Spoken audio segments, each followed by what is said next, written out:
चलिए, आज हमारा कंपनी लॉ के अंदर नया चैप्टर हम शुरू करेंगे। नया चैप्टर जिसका नाम है the legal status of the company. Company law के अंदर एक नया चैप्टर हम स्टार्ट करेंगे। चैप्टर का नाम क्या है? Legal status of a company. Company का legal status, legal status of a company.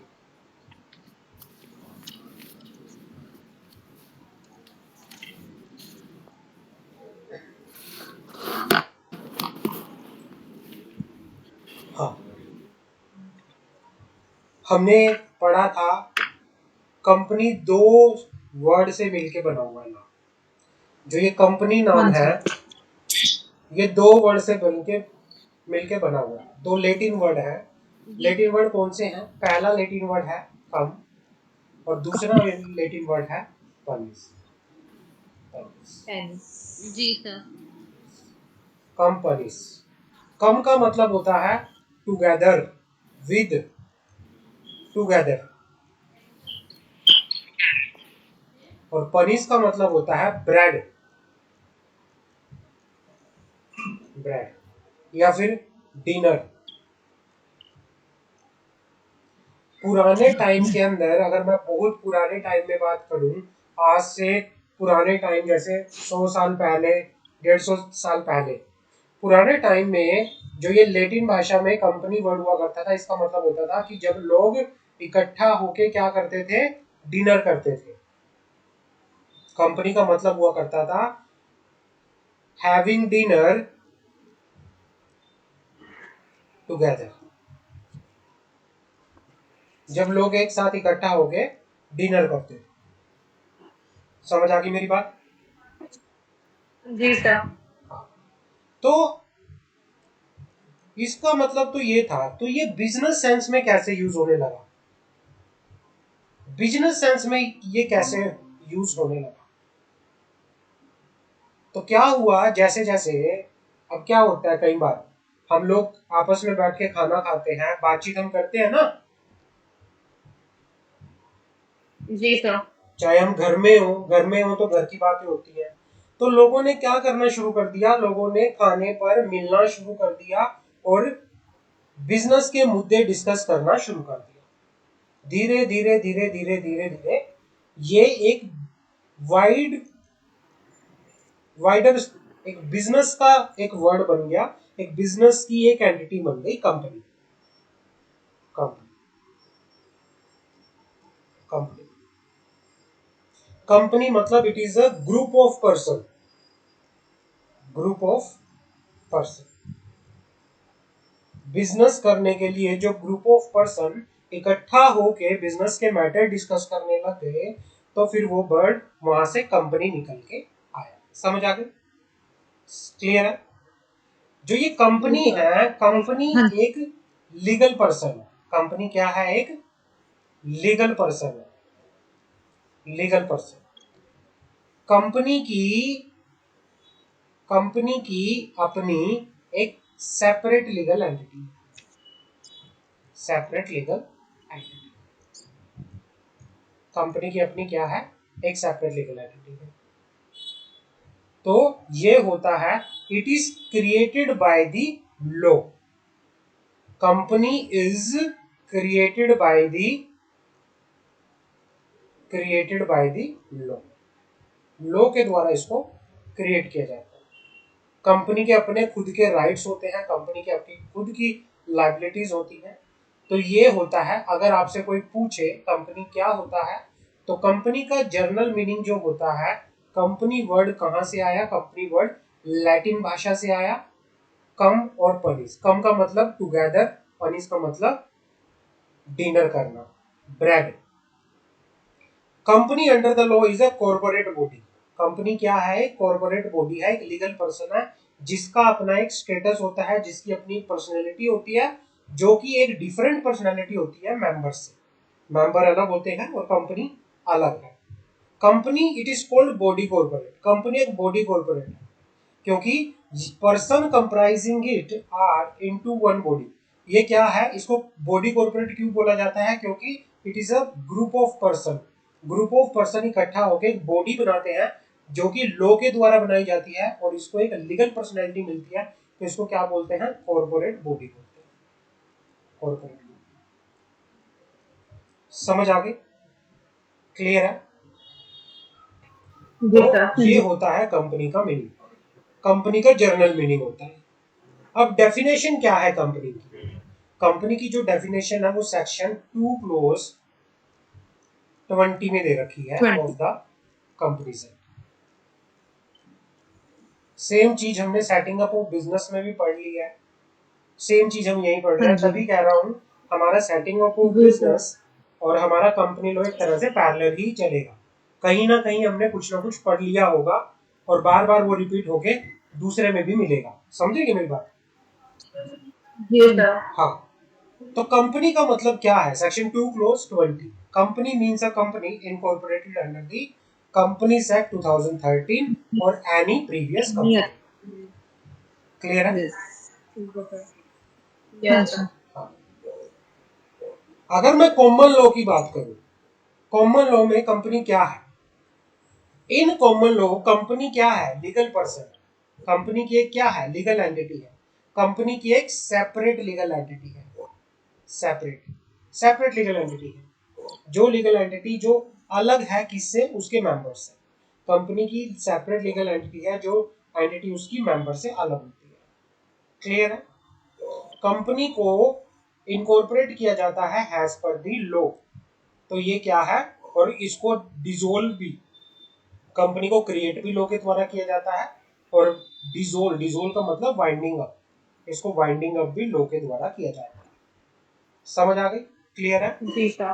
कोई डाउट? जी। Yes sir. No. No sir. अब आते हैं यहाँ पे legal status of company, company का लीगल स्टेटस क्या है, कंपनी को क्या बोला जाता है लोगों की नजरों में, कंपनी क्या है, company is an artificial person. Artificial person की नीड नहीं है कंपनी की, जो कि इस लॉ बुक में मेंशन है। क्या कहना चाह रहे हो? जो डेफिनेशन में की इस लॉ नहीं है बुक में, हाँ, इसकी नीड है करने की। केस लो आगे पढ़ेंगे, आएंगे केस लो, जो इम्पोर्टेंट केस लो है वो हम यहाँ सारा पे करना नीड। पड़ेगा, एग्जामिनेशन पर्पज से केस लो इम्पोर्टेंट है, जो मैंने डाले हैं बुक के अंदर वो केस लो इम्पोर्टेंट है, अदरवाइज बाकी इम्पोर्टेंट नहीं है, बट जो मैंने डाले हैं वो सारे आपको करने पड़ेंगे। ठीक है। क्लियर है? जी sir. Company is a artificial person, company क्या है, artificial person, artificial person, company को लॉ के द्वारा क्रिएट किया जाता है, because it is created by the, because company is created by the, law. Created by the law, इसको law के द्वारा क्रिएट किया जाता है। Company is not a natural person, company is not a natural person, ये natural person नहीं है, नहीं है। Company have, company have many rights, company have many rights, obligation, power,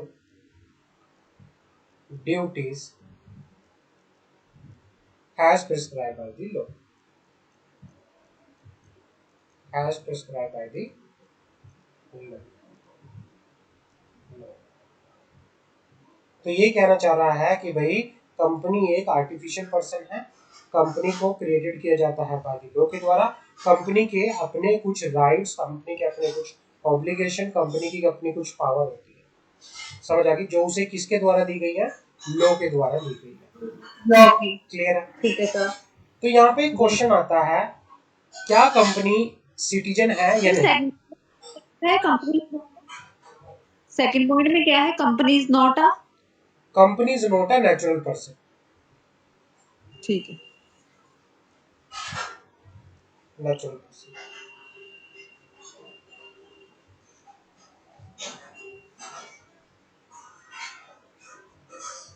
आगे लिखो, company can do every function every person has a natural person can do, has a natural person can do. एक company जो है वो क्या कर सकती है, company can do a every every function as a natural person can do. सिर्फ company कौन से काम नहीं कर सकती, कंपनी किसी से शादी नहीं कर सकती, कंपनी कैन नॉट मैरी और डाइवोर्स। कौन से काम, एक्सेप्ट सम फंक्शन। कौन से function, like company can not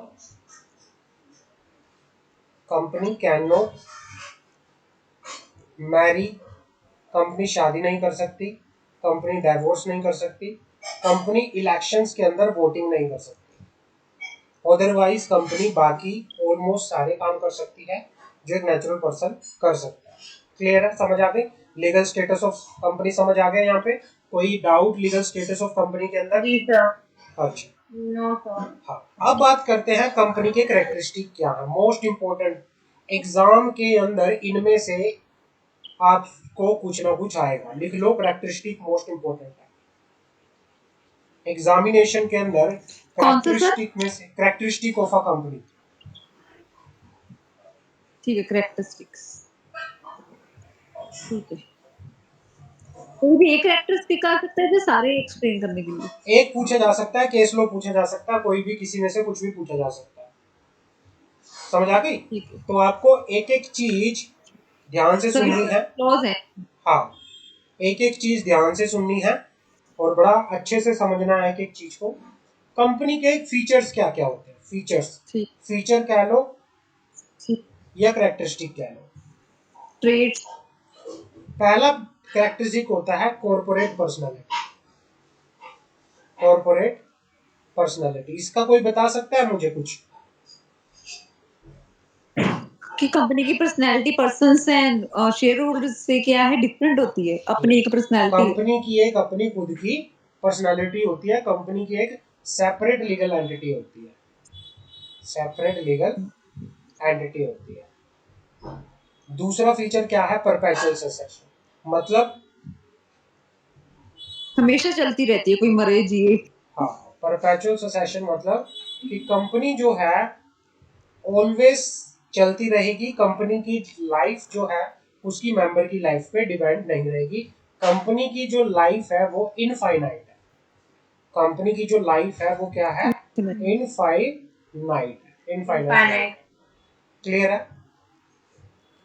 company की अपनी क्या हो सकती है, सेपरेट प्रॉपर्टी। कंपनी अपने नाम से प्रॉपर्टी को होल्ड कर सकती है, अपने नाम से प्रॉपर्टी को परचेज कर सकती है, अपने नाम से प्रॉपर्टी को सेल कर सकती है। समझ आ गई? Separate property.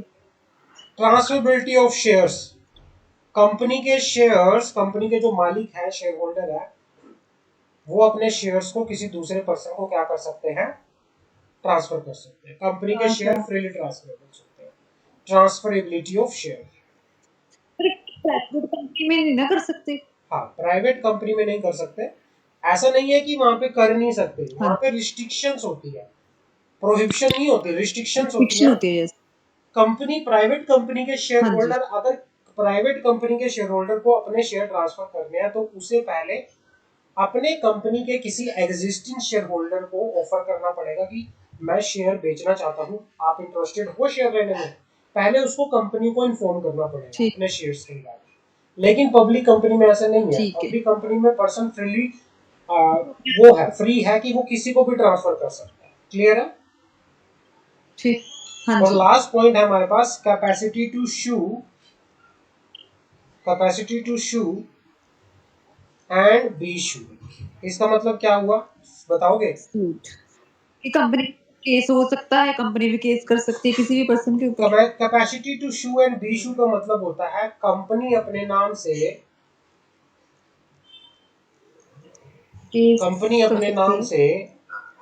किसी भी पर्सन के अगेंस्ट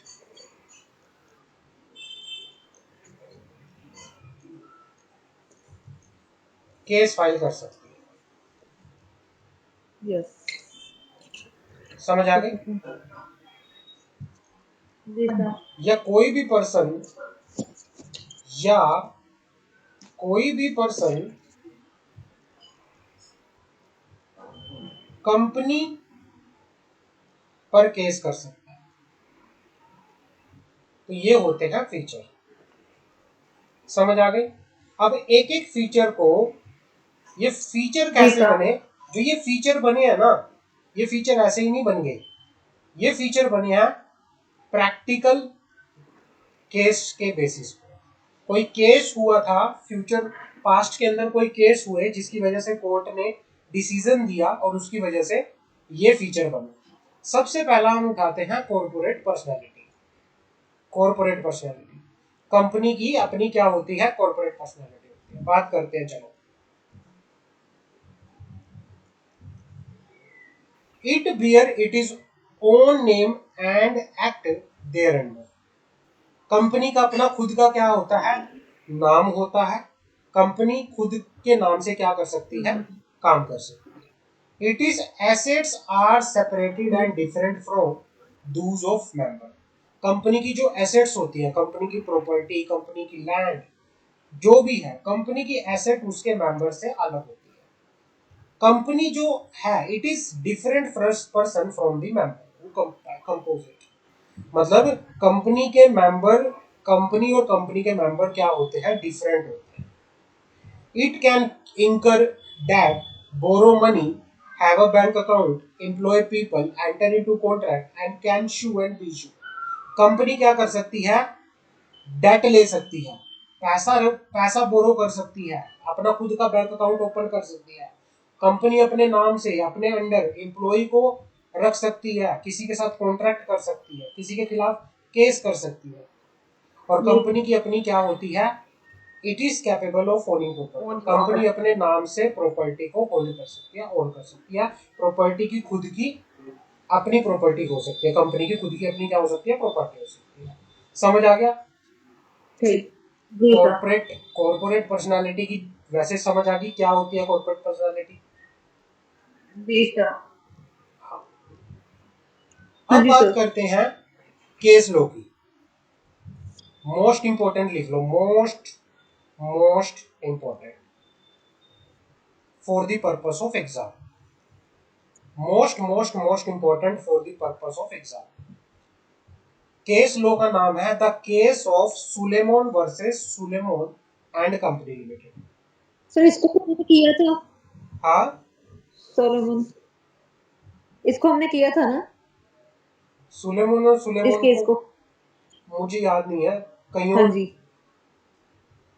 मुझे ध्यान नहीं, लेकिन शायद आपने कर, अभी तक मैंने शायद करवाया हो, नहीं करवाया, आई डोंट नो। चलो करते हैं शुरू। रेलेवेंट केस लॉ का नाम है, बिजनेस में किया। हाँ, Salomon versus Salomon and company limited. Case law के बारे में मैं बता देना चाहता हूँ क्या केस लॉ है। कहानी के बारे में, एक बार एक बंदा था जिसका नाम था सुलेमोन, सोलमोन भाई, सोलेमोन। सुलेमोन बंदा क्या था, उसका एक बिजनेस था बूट मैन्युफैक्चरिंग का, बूट मैन्युफैक्चरिंग का। उसने क्या किया, एक कंपनी बनाई। उसने क्या किया, कंपनी बनाई। कंपनी का नाम था Salomon, Salomon and company limited, Salomon and company limited. और इस कंपनी में कौन कौन थे, सुलेमोन था, सुलेमोन की वाइफ थी और सुलेमोन के बच्चे थे। उसके क्या थे, चार बेटे थे। यहां तक समझ आ गई कहानी क्या बता रहा हूं मैं? सुलेमोन का बूट मैन्युफैक्चरिंग का बिजनेस था और उसने एक कंपनी बनाई जिसके अंदर कौन कौन थे, सुलेमोन थे, उसकी वाइफ थी और 4 बच्चे थे। क्लियर है? ठीक है सर। जिसको क्या हुआ, हर एक ने क्या किया, एक एक शेयर, हर एक के पास एक एक शेयर। ये कंपनी के क्या थे, क्या बन गए ये कंपनी के? ये कंपनी के बन गए शेयर मेंबर बन गए या शेयर होल्डर बन गए? Member share holder. यहाँ तक क्लियर है? जी सर। हाँ। अब क्या हुआ, अब बात करते हैं। और साथ ही साथ क्या था, सुलेमान साथ ही साथ मैनेजिंग एमडी भी था कंपनी का। सुलेमान साथ के साथ, सुलेमान कंपनी का क्या था, एमडी भी था कंपनी का।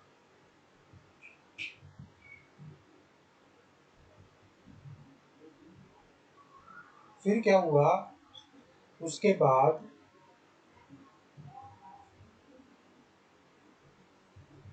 हाँ, तो उसके बाद क्या हुआ, कंपनी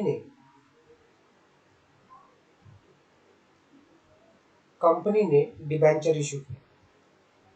डिबेंचर, कंपनी ने डिबेंचर इशू किए। डिबेंचर कितने इशू किए? कंपनी ने डिबेंचर इशू किए, कितने के इशू किए?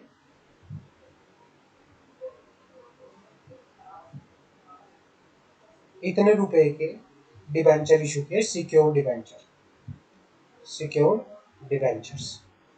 मेरी आवाज आ रही है?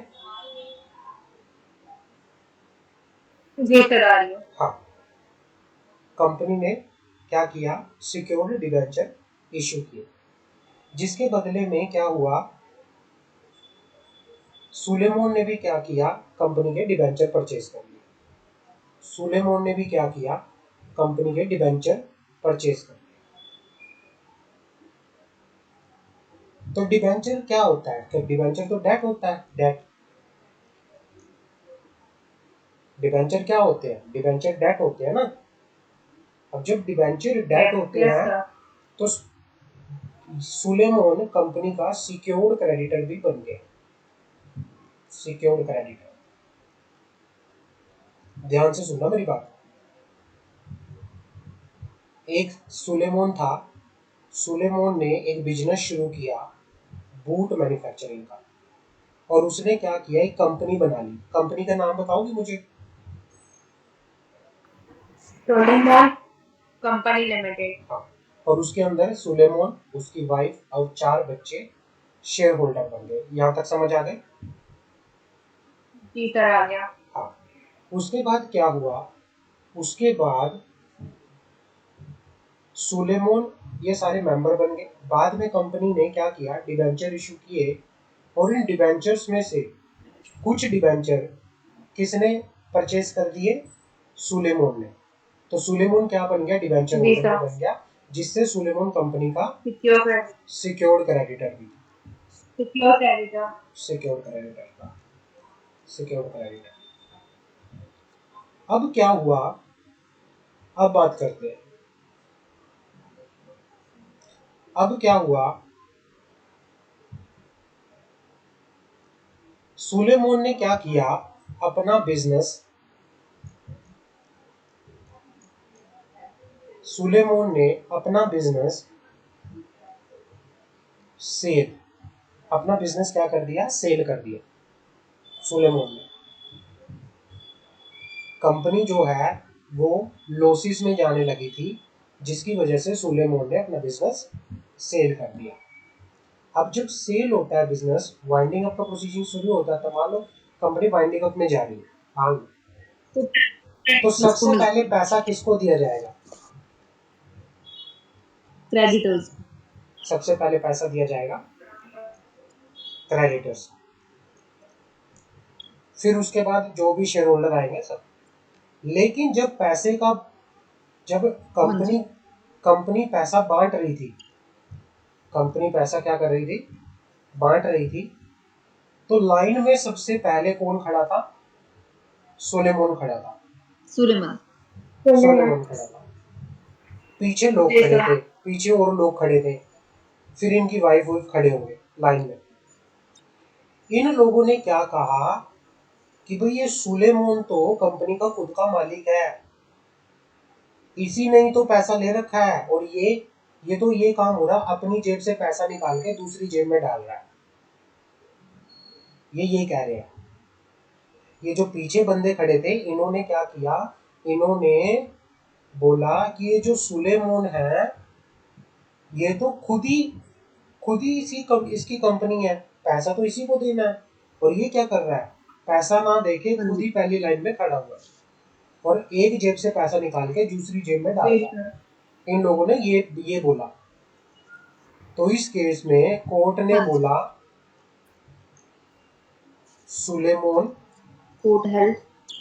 Suleman and company limited, Salomon as a member, Salomon as a creditor. ये सब क्या है, ये सब डिफरेंट है। सुलेमान कंपनी का क्या है, क्रेडिटर है, सिक्योर्ड क्रेडिटर, क्योंकि इसके पास क्या है, डिबेंचर है। तो ये क्या है, एक सेपरेट कंपनी की क्या होती है, कॉर्पोरेट पर्सनालिटी होती है, कंपनी एक सेपरेट पर्सन है और सुलेमान एक सेपरेट पर्सन है। तो सुलेमान के पास राइट है अपने पैसे वापस लेने का, in the capacity of creditor, वो अपने पैसे ले सकता है। तो सुलेमान का केस हुआ था, उसके बाद जाके ये कॉर्पोरेट पर्सनालिटी का कंसेप्ट आया था। केस समझ आ गया जो मैं बताना चाह रहा था आपको? हाँ जी सर। चलो अब मैं पूरा केस लो पढ़ाता हूँ आपको। जी सर, आ गया। हाँ, तो पूरा केस लो कर रहा था वो सही था। क्या कह रहे हो? सर जो सुलेमान कर रहा था कि एक साइड से लेके दूसरी जेब में डाल रहा था पैसा अपना, तो वो सही था। वो तो सही था, क्योंकि देखो क्या है, अब मैं आपका एग्जांपल लेता हूँ। मंशा थी, मंशा, जी सर। मंशा ने, मान लो कोई बिजनेस था मंशा का, मंशा ने क्या किया,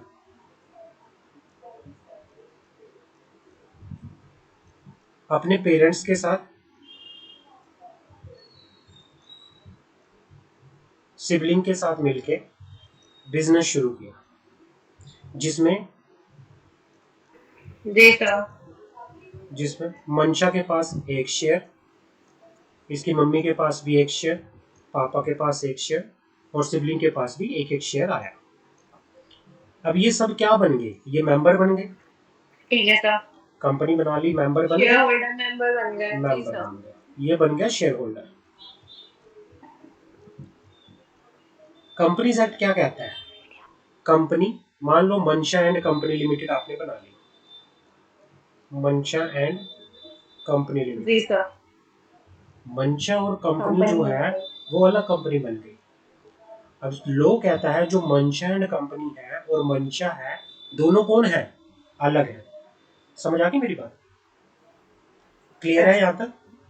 अब क्या हुआ, मंशा एंड कंपनी ने डिबेंचर इशू किए, डिबेंचर, कंपनी ने डिबेंचर इशू किए, और मान लो मंशा ने डिबेंचर परचेज कर लिए, तो मंशा क्या बन गई, डिबेंचर होल्डर भी बन गई, और ये सिक्योर्ड डिबेंचर थे। तो सिक्योर्ड डिबेंचर को क्या बोलेंगे, ठीक है, तो मंशा यहाँ पे क्या बन गई, creditor, secured creditor, secured creditor. मान लो किसी रीजन की वजह से मंशा की कंपनी को बंद करना पड़ गया, किसी रीजन की वजह से मंशा की कंपनी को बंद करना पड़ गया, मान लो कंपनी वाइंडिंग अप में चली गई, लोगों का पैसा देना है, सबसे पहले किसका पैसा दिया जाएगा, जी सर, सबसे पहले सिक्योर्ड क्रेडिटर्स का पैसा, क्रेडिटर्स, सिक्योर्ड क्रेडिटर, और सिक्योर्ड क्रेडिटर कौन है, मंशा। सिक्योर्ड क्रेडिटर कौन है, मंशा। मंशा सिक्योर्ड क्रेडिटर है, तो as per the law company its member or creditor some are the different person, company की अपनी क्या है, एक सेपरेट लीगल एंटिटी है, सब कौन है, डिफरेंट है। जी सर। तो मंशा के पास यहाँ पर राइट है अपने पैसे को लेने का, है in the capacity of secured creditor. समझ आ गई, क्लियर है केस लो? तो एक जी बार सर। पूरा डीपली मैं यस पढ़ा सर। देता हूँ, आपको ज्यादा अंडरस्टैंडिंग होगी। एग्जैक्ट केस लो क्या था, हम उसकी बात कर लेते हैं, ठीक है ना। एक बार एग्जैक्ट केस लो जी क्या सर था हम ठीक है बात सर। कर लेते हैं। चलो पढ़ते हैं केस लो के बारे सर में। एग्जैक्ट जो केस था तो इसमें अमाउंट की बात करनी पड़ेगी हमें, अमाउंट एग्जैक्ट। एग्जैक्ट बताना पड़ेगा, एग्जैक्ट बताना पड़ेगा, क्योंकि ये प्रैक्टिकल केस लो है, ये कोई एग्जाम्पल नहीं है। एग्जैक्ट कितनी? हाँ, ये प्रैक्टिकल है जो एक्चुअल में रियल लाइफ में हुआ था। ठीक है। 1897 का केस प्रैक्टिस। लो है, ये रियल लाइफ में हुआ था, ठीक है। ये कंसेप्ट। ठीक है। ये जो सुलेमान है ये एक्चुअल में ये एक बंदा था, ठीक है ना। हाँ, ठीक है। पढ़ते हैं। हाँ जी। In the case of Suleiman had carried on a prosperous business as a leather merchant and boot manufacturer. उसने क्या किया? He formed a limited company consisting of his wife, his daughter, his four sons. मतलब उसके business में वो, उसकी wife, उसकी daughter और उसके 4 बेटे थे। हैज शेयर होल्डर, वो क्या थे? शेयर होल्डर थे। साथ के साथ लिखते चलते हैं, आप नोट करते रहना साथ के साथ। सुलेमान ने एक कंपनी बनाई, चार्ट बनाते रहना साथ के साथ ताकि आपको समझ आ जाए। उसमें सुलेमान, वाइफ, डॉटर और 4 सन, सबके पास एक एक शेयर आए, तो ये शेयर होल्डर बन गए। समझ आ गई? Has the all of whom subscribe one share, हर एक को कितना शेयर मिला? एक एक शेयर मिला, एक एक शेयर मिला। और for each share so that the actual cash paid as capital was 7 pound, 7 pound। एक एक उसके लिए उन्होंने कितना पाउंड दिया? 7 पाउंड। एक शेयर के लिए उन्होंने कितना पाउंड 7। दिया? 7 पाउंड। समझ आ गई? 7 टाइम। हाँ, 7 पाउंड दिया। ठीक है। जी सर। ये शेयर होल्डर बन गए। Salomon sold his business, Salomon ने क्या किया? अपने बिजनेस को सेल कर दिया to the company form by him for a sum of rupees. Salomon ने क्या किया? सुलेमान ने अपने बिजनेस को सेल कर दिया, बिजनेस को क्या कर दिया? सेल कर दिया। कितने रुपए में सेल किया? वो सेल किया 38,782 पाउंड में के अंदर। क्लियर है? समझ आ गई? सुलेमान ने अपने बिजनेस को कितने जी रुपए में सर। सेल जी किया? सर। 38,782 पाउंड के अंदर। कंपनी की नॉमिनल शेयर कैपिटल कितनी थी? कंपनी की नॉमिनल शेयर कैपिटल जो थी वो थी 40,000 pound, 40,000 pound. In part payment of the purchase money for the business sold to the company, debenture of the amount 10,000 pound secured by the floating charge of the company asset were issued to Salomon. Company ने क्या किया था? Company ने क्या किया हुआ था?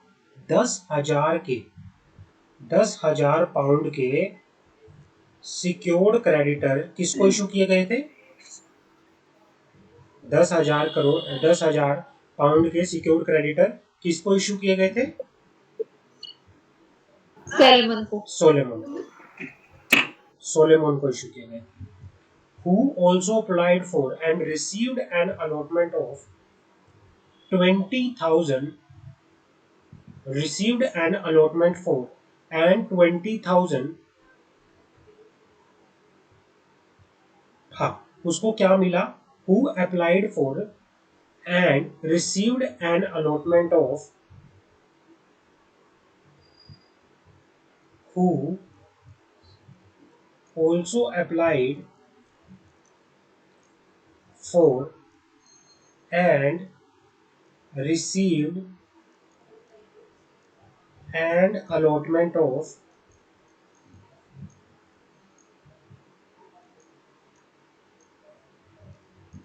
20,000 pound के शेयर भी मिले थे उसको। उसको नहीं, 20,000 शेयर्स कंपनी ने 20,000 शेयर भी क्या किए थे, अलॉट किए थे। किसको अलॉटमेंट किए थे? सुलेमान को। मतलब सुलेमान को क्या क्या अलॉटमेंट हुई थी? 10,000 के डिबेंचर और शेयर। डिबेंचर्स और 20,000 के शेयर्स, इनको ये मिला था। यहाँ तक समझ आ गई है मेरी बात? यहाँ तक कोई डाउट हो किसी का किसी भी चीज में? No sir, no sir. अभी तक किसी में कोई डाउट कि भाई उन्होंने बिजनेस बनाया, बिजनेस के अंदर अपने घर वालों को लेके आया, सबको शेयर दिए, बाद में उसने अपना बिजनेस बेचा, लेकिन वो ये था कि 10,000 के उसको सिक्योर्ड डिबेंचर भी थे और 20,000 के उसके शेयर भी। समझ आ गए? क्लियर है? अब क्या हुआ था, अब मैं बताता हूँ आपको क्या हुआ। Yes sir. अब क्या हुआ था मैं बताता हूँ। हाँ,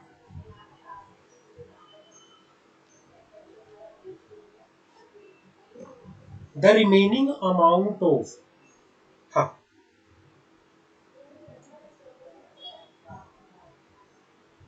the remaining amount of 8,782 pound was paid to Solomon in cash.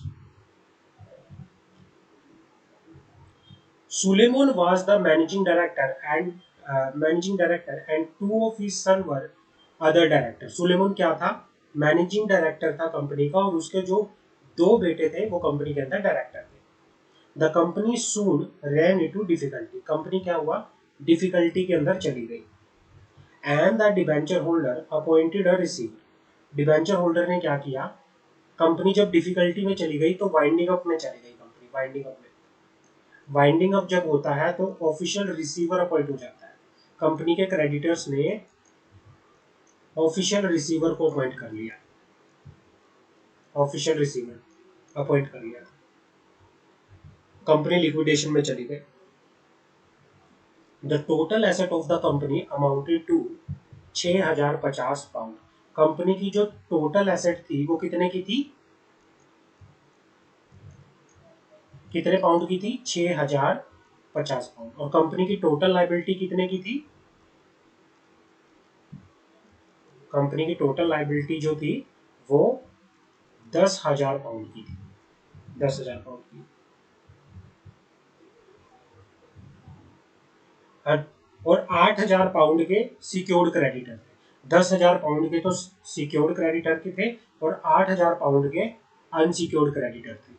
अब ये देखो कितनी ज्यादा लाइबिलिटी थी और कितनी कम एसेट थी। समझ आ गई? क्लियर है?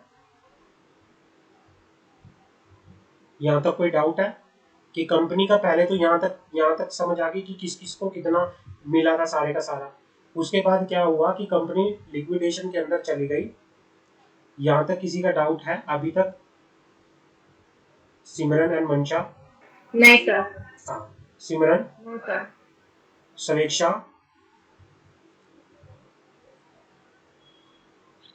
हाँ जी, क्लियर है। हाँ भाई देखो कंपनी, सर 8,000 के अनसिक्योर्ड थे। हाँ क्या हुआ? सर 8,000 के अनसिक्योर्ड डिबेंचर थे। अनसिक्योर्ड, ये 8,000 पाउंड के अनसिक्योर्ड थे, 10,000 के सिक्योर्ड थे, 6,000 की कंपनी के पास टोटल एसेट थी। मतलब कंपनी के पास एसेट कम थी, लाइबिलिटी ज्यादा थी, जिसकी वजह से कंपनी फाइनेंशियल डिफिकल्टीज में चली गई थी। कंपनी के पास डेट का बर्डन ज्यादा आ गया था, कंपनी लिक्विडेशन में चली गई थी। समझ आ गई? क्लियर है? और क्रेडिटर्स क्या कर रहे थे? ये सारे का सारा पैसा क्लेम कर रहे थे कि भाई ये पैसा हमें दो। ठीक है ना? तो अब कंपनी क्या कह रही थी, अब बात करते हैं क्रेडिटर क्या कह रहे थे, क्रेडिटर क्या क्लेम कर रहे थे। क्रेडिटर्स का क्या क्लेम था? जो 8,000 क्रेडिटर थे ना, ये अनसिक्योर्ड क्रेडिटर, ये पता क्या कह रहे थे? ये कह रहे थे the whole of the company's asset. इन्होंने बोला देखो जब कंपनी, अब मैं आपको एक वो बता के देता हूं। यहाँ पे कंपनी फाइनेंशियल डिफिकल्टीज में चली गई, कंपनी की एसेट कितने की थी? 6,000 कुछ की, है ना? 6,000 कुछ पाउंड की कंपनी की लाइबिलिटी। और लाइबिलिटी में क्या था? सिक्योर्ड कितने के थे? 10,000 के। 10,000 के सारे सिक्योर्ड किसके पास थे? सिक्योर्ड डिबेंचर किसके पास थे? सोलेमन। सोलेमन के पास। सोलेमन के पास थे, और अलग से अनसिक्योर्ड थे 8,000 के अनसिक्योर्ड, 8,000 के अनसिक्योर्ड। इन्होंने क्या किया, इन्होंने क्लेम कर दिया, क्लेम। इन्होंने क्या बोला, इन्होंने ये बोला कि जो ये एसेट थी 6,000 की, ये सारी की सारी एसेट क्या इन्होंने क्लेम किया, who claimed the whole of the company's asset on the ground that has the company was mere the agent of the Solomon. They were entitled to the payment of the debt in priority to the in priority to the debenture. They further plead that Suleiman is a principal beneficiary was ultimately responsible for the debt incurred by his agent or trustee. अब क्या हुआ, जब company liquidation में चली गई तो एक hierarchy होती है कंपनी लो के अंदर, एक हायरार्की है। कंपनी जब लिक्विडेशन में जाएगी, कंपनी जब वाइंड अप में जाएगी, तो सबसे पहले सिक्योर्ड क्रेडिटर को पैसा मिलता है, उसके बाद अनसिक्योर्ड क्रेडिटर को पैसा मिलता है, उसके बाद एक प्रेफरेंस शेयर को पैसा मिलता है, उसके बाद इक्विटी शेयर को पैसा मिलता है। सिक्योर्ड क्रेडिटर कौन था,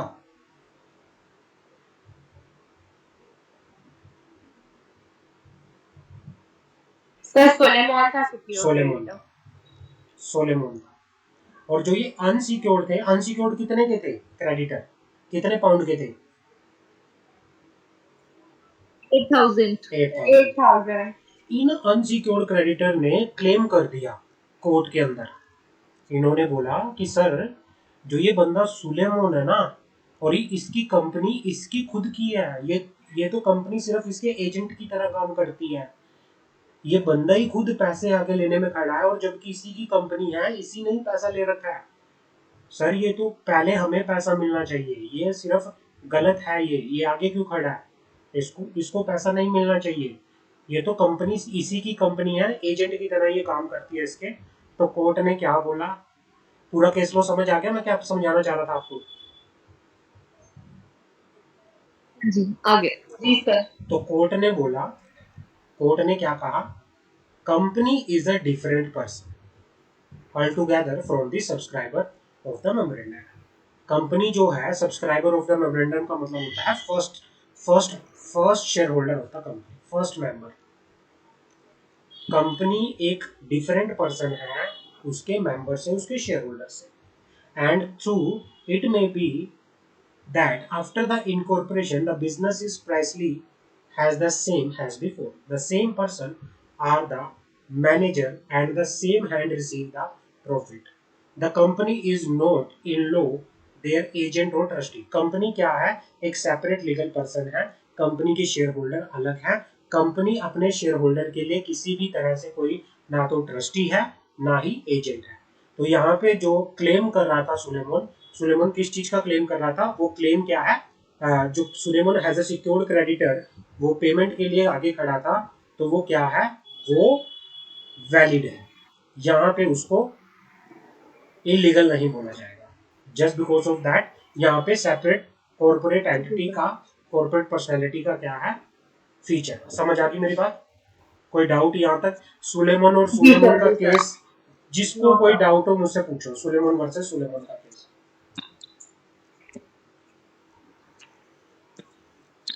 क्लियर है सर? क्लियर है? कोई doubt? Yes sir clear. No. किसी का भी कोई डाउट हो, एक बार कोई बताएगा मुझे पूरा अच्छे से जो समझ आया, भाई क्या था केस लो, किस तरह से केस लो था। सर सोलेमन जो था वो उसका एक बिजनेस चल रहा था, उसका बिजनेस जो था बूट मैन्युफैक्चरिंग का था। उसके हाँ अंदर सोलेमन जो था उसका कंपनी का नाम था सोलेमन एंड कंपनी लिमिटेड, जो 1897 में उसने बनाई थी। हाँ सोलेमन, उसकी वाइफ और उसके 4 सन जो थे, वो उन लोगों ने एक शेयर्स को परचेज करके रखा था, मतलब कि वो शेयर्स होल्डर थे। सोलेमन जो था कंपनी का एमडी था और उसके सन जो थे वो डायरेक्टर थे। हाँ सोलेमन ने मतलब उनकी कंपनी ने इशू करे डिबेंचर ऑफ शेयर, तो सोलेमन ने 10,000 के डिबेंचर परचेज करे और शेयर जो थे वो 20,000 के परचेज करे। डिबेंचर कौन से थे वो? और सिक्योर डिबेंचर थे और हाँ तो वो सिक्योर क्रेडिटर बन गया। हाँ फिर जब सोलेमॉन को अपना बिजनेस सेल करना था, मतलब उसकी कंपनी वाइंडिंग अप में जा रही थी, तो सोलेमॉन लाइन में सबसे आगे खड़ा हुआ था कि मुझे पैसे वापस करो। हाँ तो सोलेमॉन ने जो उसके अंत, और सोलेमॉन के क्या थे, कंपनी ने 10,000 सिक्योर थे जो सोलेमॉन के पास थे। टोटल एसेट जो थी 6,050 था, लायबिलिटीज 10,000 था, और अनसिक्योर जो थे वो 8,000 थे। हाँ तो सोलेमॉन ने कहा, तो कंपनी जो अनसिक्योर वाले जो थे, हाँ उन्होंने कहा कि सुलेमान के पास पूरा का पूरा सिक्योर जा रहा है, पूरी की पूरी एसेट जा रही है, तो हम, तो उसने कोर्ट में अनसिक्योर जो डिबेंचर्स वाले थे उन्हें कोर्ट में अपील करी। तो हाँ कोर्ट तो कोर्ट ने कहा कि वो सुलेमान जो है, उसकी कंपनी एक अलग है और सुलेमान एक अलग है। कंपनी की एक सेपरेट लीगल एंटिटी होती है, दैट्स व्हाई सुलेमान ये अपने सिक्योर क्रेडिटर्स के लिए खड़ा हो सकता है। अच्छा ठीक है। जी सर। कंपनी मतलब टाइप का डिफरेंट पर्सन होता है और एक सेपरेट लीगल एंटिटी है, दैट्स व्हाई। और उसकी एक कॉर्पोरेट पर्सनालिटी है, चल इसलिए वो बहुत ऐसा कर सकता है बहुत बढ़िया बहुत और वो बढ़िया। अपने सिक्योर ले सकता है। चल वेरी गुड वेरी गुड, बहुत बढ़िया, थैंक यू। समझ आ गया ना। बहुत सही, थैंक यू सर। बिल्कुल परफेक्ट, एक एक चीज सही है। जी सर, बिल्कुल आ गया। हाँ हाँ, चलो, एक ये केस लो ठीक है कर सर, लेते हैं थैंक तो यू सर। हमारा ये खत्म हो जाएगा कॉर्पोरेट पर्सनैलिटी का, ठीक है ना। दूसरा केस लो था एक, ये भी मोस्ट मोस्ट जी मोस्ट सर। इंपॉर्टेंट लिखो, मोस्ट मोस्ट मोस्ट इंपॉर्टेंट। दूसरा केस लो था Lee versus Lee versus Lee is air farming limited. Lee is air farming limited. Lee जो था एक बंदा, वो क्या था, एक क्वालिफाइड पायलट था।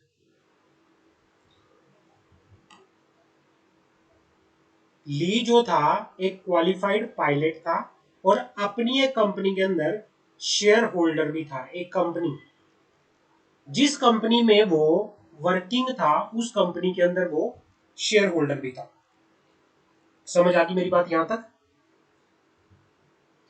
ली एक पायलट था जी सर। और जिस कंपनी के अंदर वो वर्किंग था उसी कंपनी के अंदर वो शेयर होल्डर भी था। वो एक काम कर रहा था एज अ मैनेजिंग डायरेक्टर, उस कंपनी में वो मैनेजिंग डायरेक्टर था, ठीक है ना। और वो अपने आप को आर्टिकल ऑफ एसोसिएशन के अंदर अपने आप को उसने चीफ पायलट भी बना रखा था, और जिसमें वो क्या देता था, अपने आप को सैलरी भी देता था। समझ आ गई। ली जो था, जी सर। ली ली एक कंपनी थी, ली सर इसको एयर। बना सकते हो हाँ जी, क्या हुआ। आप, चैट में बना दो तो ज्यादा क्लियर होता है। बता दूं, समझाऊं अच्छे से। या हाँ में बनाकर। चलो बताता हूं। एक बंदा था, लिखो, एक बंदा था ली। ली ली क्या था, वो पायलट था, पायलट। और कौन सी कंपनी के अंदर वो पायलट था, उसका नाम था Lee air farming limited. Air air farming limited. उसने क्या कर रखा था, इस कंपनी के अंदर वो शेयर होल्डर भी था, प्लस इस कंपनी के अंदर वो मैनेजिंग डायरेक्टर भी था। और उसने क्या कर रखा था, आर्टिकल के अंदर अपने आप को एज अ चीफ पायलट बना रखा था। चीफ पायलट कंपनी के आर्टिकल ऑफ एसोसिएशन में। और मैनेजिंग डायरेक्टर कैपेसिटी के अंदर वो क्या कर रहा था, सैलरी भी ले रहा था, इसको चीफ पायलट को सैलरी भी दे रहा था, सैलरी भी। अब क्या हुआ, कोई वॉर वूर चल, मतलब एयर क्रैश के अंदर जब वो सर वो during- खुद ही चीफ पायलट था ना? हाँ, वही खुद चीफ पायलट था, मतलब वही शेयर होल्डर था, वही एमडी था, वही चीफ और खुद ही पायलट को था। सैलरी दे रहा था? हाँ जी, तो सर वो खुद ही को सैलरी दे रहा था? हाँ हाँ, वो खुद ही को, मतलब वो चीफ पायलट था तो वो खुद ही को सैलरी दे रहा था? हाँ हाँ हाँ हाँ, वो खुद ही को सैलरी देता। मैनेजिंग डायरेक्टर अलग कैपेसिटी में बना हुआ था, वो चीफ पायलट अलग as a employee of the company, और शेयर होल्डर अलग था, ठीक है ना, अलग अलग रोल में था वो। तो क्या हुआ, वो मर गया, जी सर। एयर प्लेन क्रैश हो गया, और जिसकी वजह से उसकी डेथ हो गई जब वो काम पे था। अब क्या हुआ, जो उसकी वाइफ थी विडो, जो उसकी विधवा वाइफ थी, उसने कंपनसेशन के लिए, उसकी डेथ हुई, उसकी डेथ की कंपनसेशन के लिए क्या किया, क्लेम किया कि भाई ये बंदा मेरा हस्बैंड यहाँ पे एम्प्लॉय था और इसकी ड्यूरिंग द एम्प्लॉयमेंट डेथ हुई है, मुझे कंपनसेशन दीजिए। The company oppose the claim on the ground that Lee was not a worker, as the same person could not be the employer and the employee। Company ने क्या बोला कि जो ली था, ली कंपनी का कोई वर्कर नहीं था। ली क्योंकि एज ए एक टाइम पे एक पर्सन ना तो एम्प्लॉयर हो सकता ना एम्प्लॉय हो सकता, क्योंकि वो एज ए एमडी भी था। एमडी, एमडी मतलब एम्प्लॉयर, और एक टाइम पे वो क्या था, पायलट भी था, मतलब एम्प्लॉय भी था। तो एक टाइम पे एक पर्सन खुद एम्प्लॉयर एम्प्लॉय नहीं हो सकता, तो उसने मना कर दिया। उसकी विडो ने, उसकी विधवा ने क्या किया, कोर्ट के अंदर केस कर दिया। क्या बोला गया, काउंसिल ने क्या बोला, कोर्ट ने क्या बोला, the Privy Council held that Lee and his company were different legal person. Lee था और जो उसकी कंपनी थी, दोनों अलग पर्सन थे। जो ली था वो किसके लिए काम कर रहा था, किसका पायलट था वो, ली और एयर फार्मिंग लिमिटेड का। ली एयर फार्मिंग क्या थी, एम्प्लॉयर। चीफ पायलट कौन था, ली। दोनों ही अलग है, समझ आ गई। तो दोनों अलग पर्सन हैं, दोनों ही क्या कर जी सकते हैं, सर। कॉन्ट्रेक्चुअल रिलेशनशिप में आ सकते हैं। और जो चीफ पायलट था वो क्या था, कंपनी का सर्वेंट था, एम्प्लॉय था। Managing capacity, in his managing capacity, managing director, he could on behalf of the company give himself order in this other capacity of pilot। मतलब वो कंपनी के बिहाफ पे एक कैपेसिटी में अपने आप को ही ऑर्डर दे सकता है किसी दूसरी कैपेसिटी में। समझ आ गई कि भाई मैं कंपनी के बिहाफ पे एज ए मैनेजिंग डायरेक्टर मैं ऑर्डर दे रहा हूँ अपने आप को ही कि भाई मुझे ये काम करना है। मतलब वो ऑर्डर कौन करवा रहा है आपसे, कंपनी करवा रही है, और कंपनी और उसका जो भी पर्सन होता है वो अलग पर्सन है। मतलब कंपनी और मास्टर जो है यहाँ पे अलग अलग है। इसीलिए जो यहाँ पे उसकी वाइफ जो है केस जीत गई थी। यहाँ पे बोला गया था कंपनी एंड जो ली है वो दोनों अलग पर्सन है और वो एंटाइटल्ड है फॉर दी कंपनसेशन। समझ आ गई मेरी कहानी पूरी, समझ आ गई, क्लियर है। केस लो दोनों समझ आए या नहीं आए? जी सर आगे। हाँ भाई, सिमरन। तो सर उसकी वाइफ जो थी वो कोर्ट केस जीत जाती है, हाँ तो फिर उसे तो सही कर रही थी, वो कंपनसेशन के लिए वो मांग रही थी, तो उसको हाँ सही था, देना चाहिए था कंपनी को। हाँ, क्योंकि देखो कंपनी तो एम्प्लॉयर है, सर जी। कंपनी एम्प्लॉयर है, ली एम्प्लॉय था, वो पायलट था, वो कंपनी के अंदर एज ए एम्प्लॉय। पायलट काम कर रहा था। बट उसके रोल जो थे एज ए एमडी वो कंपनी के लिए थे, कंपनी के बिहाफ पे वो काम कर रहा था। मतलब वो एम्प्लॉयर एम्प्लॉयर की कैपेसिटी में, मतलब किसके बिहाफ पे काम कर रहा था, कंपनी के बिहाफ। मेन कौन था एम्प्लॉयर यहाँ पे, कंपनी। तो यहाँ पे कंपनी और ली कंपनी। दोनों अलग अलग है, इसीलिए उसकी वाइफ एंटाइटल हो गई कि भाई ये इस बंदे को क्या मिलना चाहिए, कंपनसेशन मिलना चाहिए, क्योंकि company is a separate legal person. फिर सर उसको सभी की सभी कंपनसेशन मिली थी, as a managing director, as a pilot, as a shareholder, सभी की कंपनसेशन मिली थी इसको। मेन तो कंपनसेशन उसने अपने जो एज ए एम्प्लॉय उसकी डेथ हुई थी ना, मैनेजिंग डायरेक्टर हाँ के जी। रिगार्डिंग तो उसकी अलग चीजें होंगी, वो तो अलग चीजें थी। बट एज अ एम्प्लॉय की जो डेथ हो जाना, एम्प्लॉय की डेथ के लिए जो कंपनसेशन था, उसके लिए उसने कंपनसेशन डाला था कि भाई मेरे हस्बैंड की जो डेथ हुई है वो ड्यूरिंग एम्प्लॉयमेंट हुई है, वो कंपनी का एम्प्लॉय था और उसकी डेथ हो गई एयरप्लेन क्रैश होने की वजह से, और उसको कंपनसेशन मिलना चाहिए as per workman compensation act.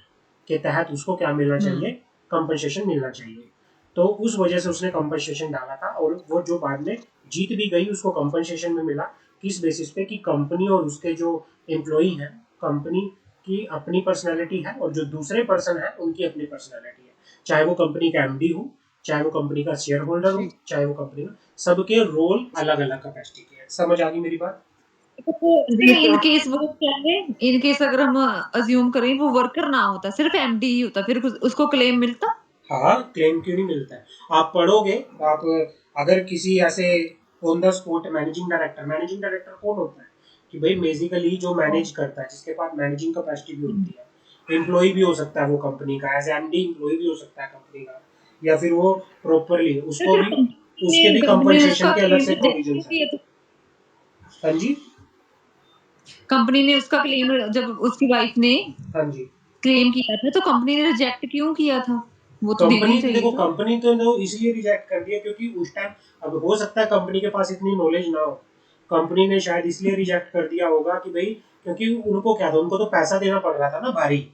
अब जिसको पैसा देना पड़ रहा है वो तो मना ही करेगा कि भाई नहीं, ऐसे नहीं होता। अब वो एमडी था, कंपनी के बिहाफ पे काम करता था, वो एम्प्लॉय कैसे हो सकता है? वो तो एम्प्लॉयर था, वो तो वो तो ऑनर ही लीड। हुआ। हाँ, तो वो तो जब ये था तो एक टाइम पे एक बंदा एम्प्लॉय कैसे हो सकता है? तब कोर्ट ने डिसाइड किया, जो ली था वो कंपनी के लिए काम करता था, कंपनी एक अलग पर्सन है, ली एक अलग पर्सन था, दोनों अलग थे, दोनों के रोल रिस्पॉन्सिबिलिटी अलग थे। इसीलिए दोनों का अलग होने की वजह से ली जो है, ली की वाइफ एंटाइटल्ड है फॉर द कंपनसेशन। क्लियर है यहाँ तक? समझ आ गई? हाँ जी, जी सर। हाँ जी। चलो ठीक है, हम जीआईजीएल की क्लास शुरू करते हैं। आज का इतना ही करेंगे हम इसमें। दोनों केस लो समझ आ गए प्रॉपरली, इनको पढ़ना अच्छे से, जी सो सर। दैट कि आपको समझ आ जाए पूरा अच्छे से प्रॉपरली। ठीक है ना? तो जैसे इसमें 3 केस लॉ हैं, तीनों करने पड़ेंगे हमें? इसमें मैंने आपको जितने मैंने डलवाए हैं वो इम्पोर्टेंट है।